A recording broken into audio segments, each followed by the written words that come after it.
Chapter 24. But up on the beach itself, everyone was still happy and excited.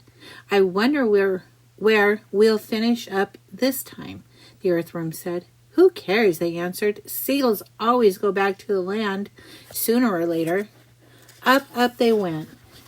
High above the highest clouds, the peach swaying gently from side to side as it floated along. Wouldn't this be a perfect time for a little music? The ladybug asked. How about it, old grasshopper? With pleasure, dear lady, the old green grasshopper answered, bowing from his waist. Oh, hooray! He's going to play for us, they cried. Immediately the whole company sat themselves down in a circle around the old green musician, and the concert began. From the moment that the first note was struck, the audience became completely spellbound. And as for James, never had he heard such beautiful music as this. In the garden at home on the summer evenings, he had listened many times for the sound of grasshoppers chirping in the grass. He had always liked the noise that they made. But this was different kind of noise altogether. It was real music, chords, harmonies, tunes, and all the rest of it. And what a wonderful instrument that the old green grasshopper was playing on. It was like a violin. It was almost exactly as though he were playing upon a violin. The bow of the violin, the part that moved, was his back leg. The strings on the violin, the part that made the sound, was the edge of his wing. He was using only the top of his back leg, the thigh, and he was stroking up and down against the edge of his wing with incredible skill, sometimes slowly, sometimes fast, but always with the same easy-flowing action.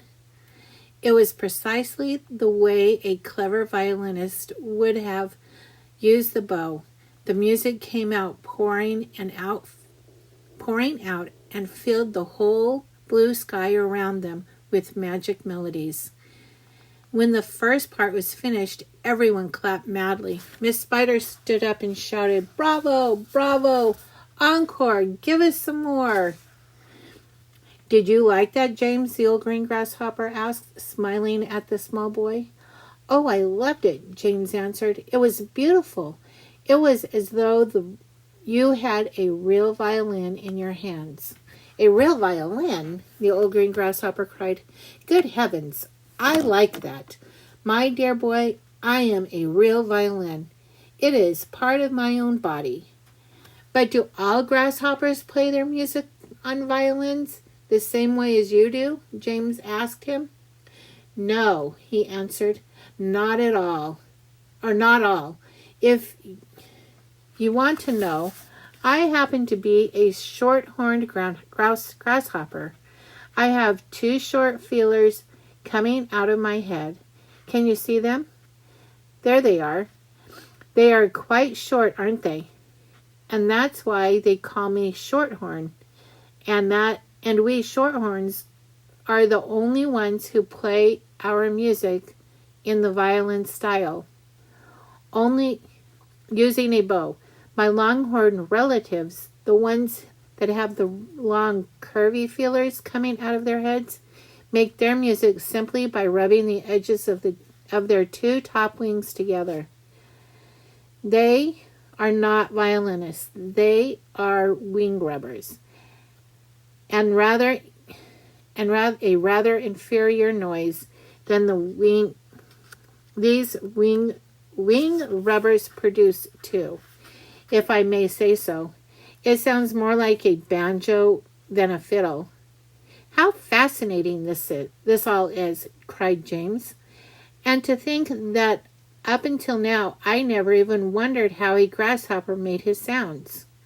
My dear young fellow, the old green grasshopper said gently, there are a whole lot of things in this world of ours that you haven't started wondering about yet. Where, for example, do you think I keep my ears? Your ears? Why, in your head, of course. Everyone burst out laughing. You mean you don't even know that? The green grass cried the centipede. Try again, the old green grasshopper said, smiling at James. You can't possibly keep them anywhere else. Oh, can't I? Well, I give up. Where do you keep them? Right here, the old green grasshopper said, one on each side of my tummy. Is that? It's not true. Of course it's true. What's so peculiar about that? You ought to see where my cousins, the crickets and katydids, keep theirs. Where do they keep them? On their legs. One each front leg, just below the knee. You mean you didn't know that either? The centipede said scornfully. You're joking, James said. Nobody could possibly have ears in their legs. Why not? Because it's ridiculous, that's why. You know what I think is ridiculous, the centipede said, grinning as he always as usual. I don't mean to be rude, but I think it's ridiculous to have ears on the side of one's head. It certainly looks ridiculous.